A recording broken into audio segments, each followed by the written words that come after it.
Hey, Stereo Azimuth here, and I've got a treat for you today.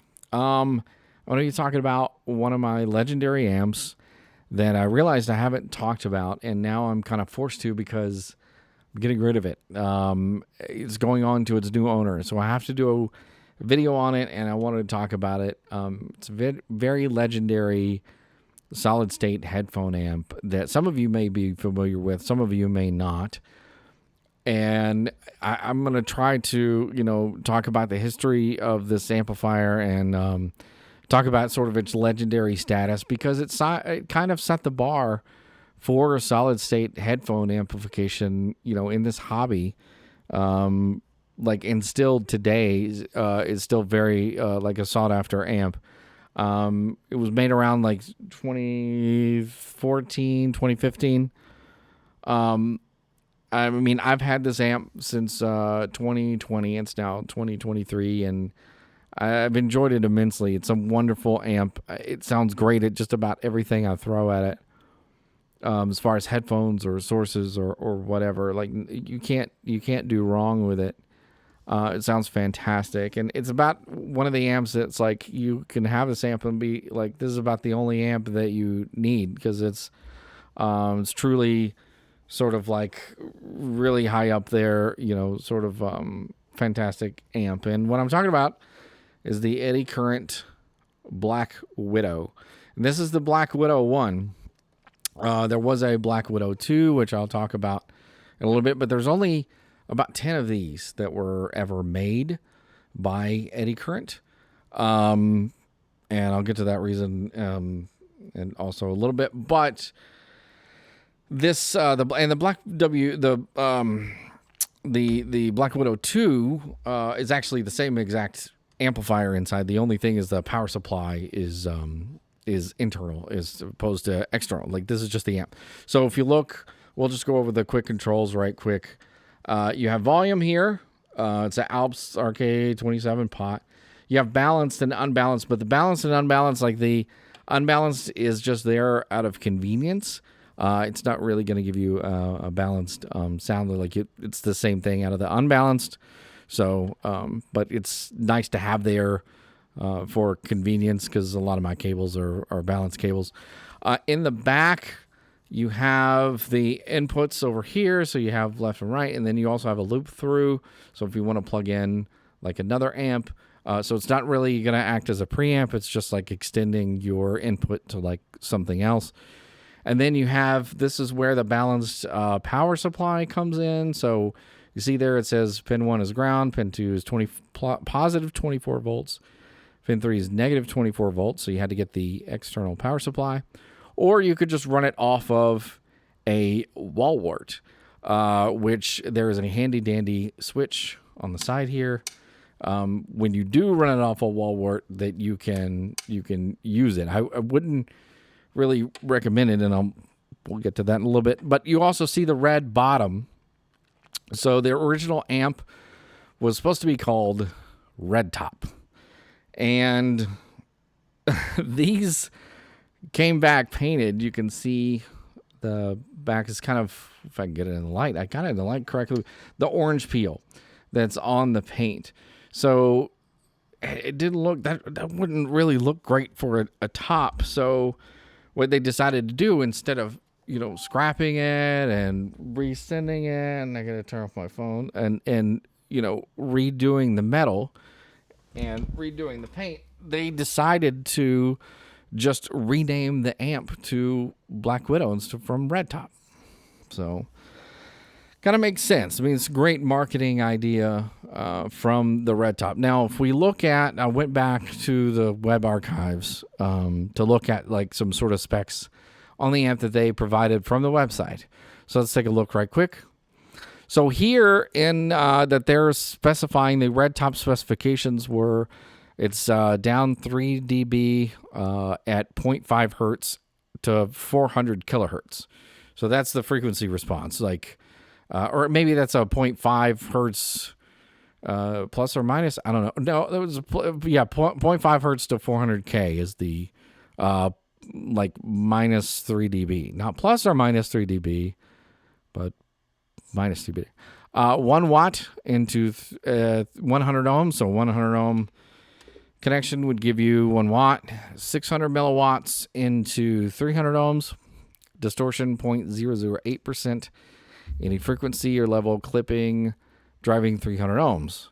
So they even provide the slew rate, which a lot of headphone amplifiers do not provide. A lot of, high-end like speaker amp guys do provide the speaker. I wouldn't say guys, but the speaker amp manufacturer provide the slew rate. But then all bipolar discrete transistor, no coupling capacitors, no FETs. And the power is universal. Plug-in can run on a 12-volt battery from a car lighter. Because I think that they did provide like a 12-volt like wall wart that you can plug in to use it. So the pot is like a, Alps RK27 pot.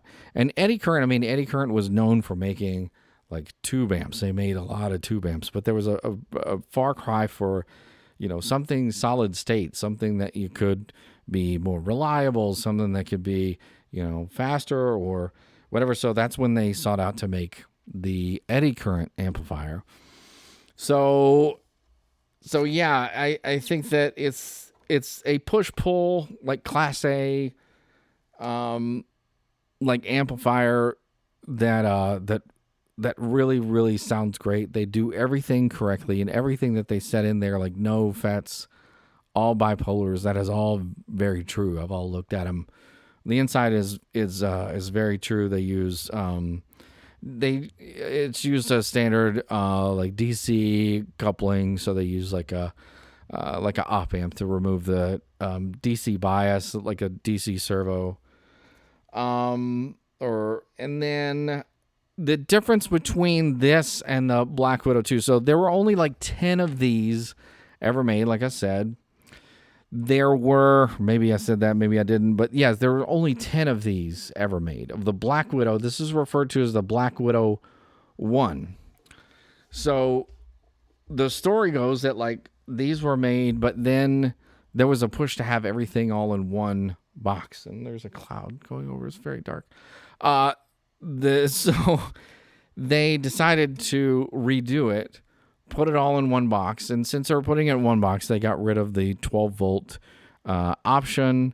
So that's no longer on the board. But the amplifier section is exactly the same. They also did a longer run of the Black Widow 2. They did like 100 units. They took a lot more pre-orders so that they could sell a lot more.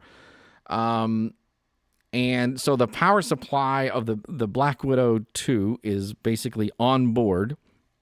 And but the amplifier section of the Black Widow is the same.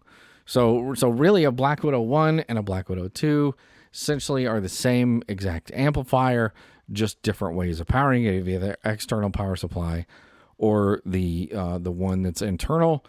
That was provided. The one that they provided on the the BW2 was a little bit more even robust than the external supply that they supplied. And the power, you can just use a standard like XLR cable. So the sound quality. Before I get to that, let's take a look at the Black Widow. Let's take a look at the inside, shall we? This is a picture of the inside of the amp. So you can see here now, if we looking at the amp, you're like, where am I at? Where am I at? You can definitely tell on the left-hand side, the top left, you can see the Alps RK27 pot. That's like a 50K pot. Wonderful audio pot. I highly recommend for almost any design. And then from there, it actually goes into the inputs like right on the front. The actual outputs are on the other side. So at the far right hand side of the board, you will see the outputs there. Those are the actual outputs. So the signal is going to flow from the left to the right there. And you also have one channel's on one side, one channel's on the other. I can't remember which channel is which channel's on the top, which channel's on the bottom, whether it's right or left. It doesn't really matter. I think the top side is the right channel. if I remember correctly. So, but if you look at a Black Widow 2 amplifier, which I don't have a picture of, but they have everything up to where these two Delta black boxes are on the right-hand side. Those Delta boxes, what they do, and you can clearly see, it's labeled 18-volt DC out, in 18-volt DC out 24 volts DC. So that's basically like a DC to DC converter. There's two of them because they're using a 12-volt wall wart to get the positive 24 volt and negative 24 volt power rails that the amp needs. So that they're basically using a switcher. That's how you get like DC to DC conversion. So the Black Widow 2 amplifier gets rid of those completely, and the board's a little bit shorter. It doesn't quite go quite as long. Like they're a little bit actually it's this way, a little bit shorter. You can see on the top right there is a switch up here that says power, and one side on the right hand side says external and the other one says internal. So to actually use the 12 volt wall wart, you actually have to flip that switch, the power switch there, to internal. And then once you do, that's the internal, that's the Delta boxes. And then you can plug in your 12 volt wall wart and use the switch on the side. When it's in external mode, you use the very robust power supply with the XLR cable, and the switch on the side basically does nothing, because basically the switch is tied to the positive side of the 12 volt pin.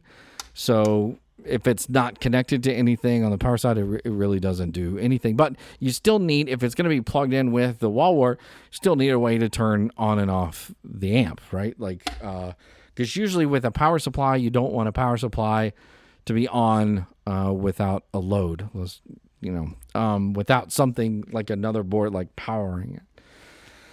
So, but as you can see, I mean, it's got all these cool little boxes and cool little stuff and everything. The board is pretty stuffed, pretty packed full of things, and capacitors and these little, I can't what transistor packages that they use, and then some TO220s basically as the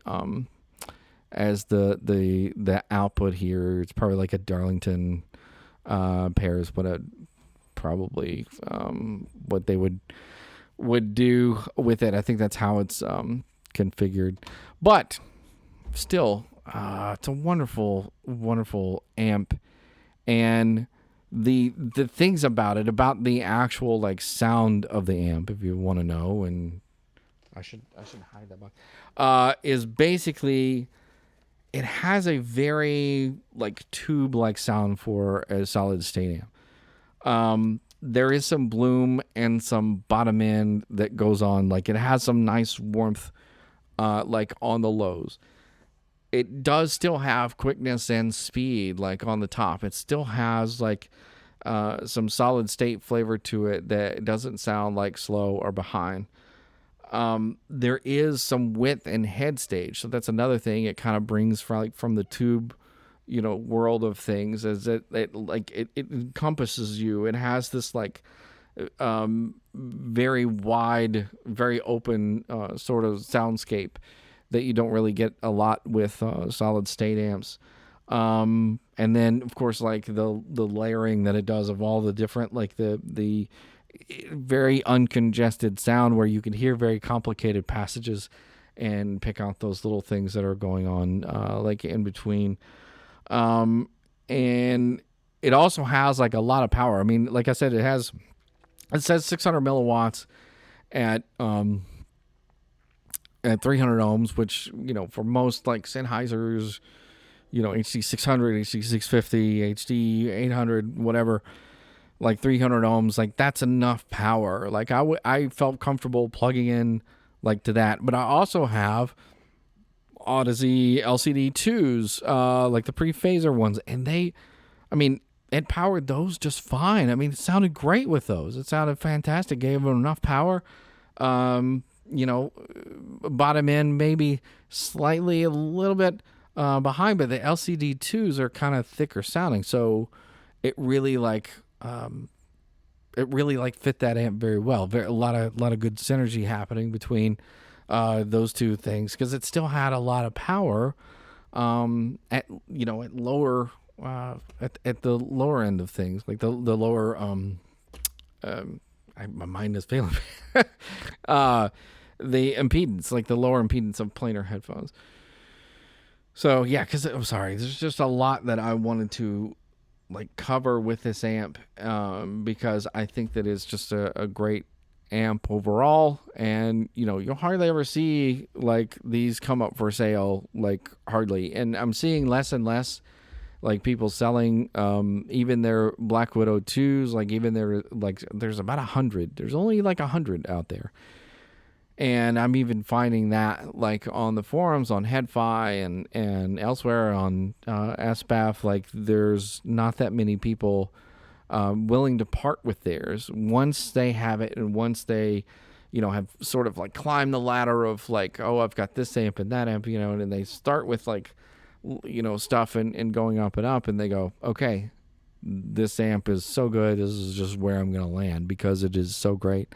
And you can land on this amp and just go, that's it. I mean, all I would need really for this amp, I mean, it's unbalanced input, right?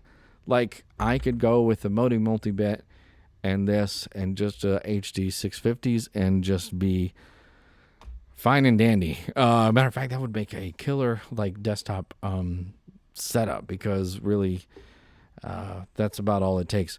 The one thing I did like about it too is it was sort of scale with sources. I can tell the difference between some other DACs, and I did have a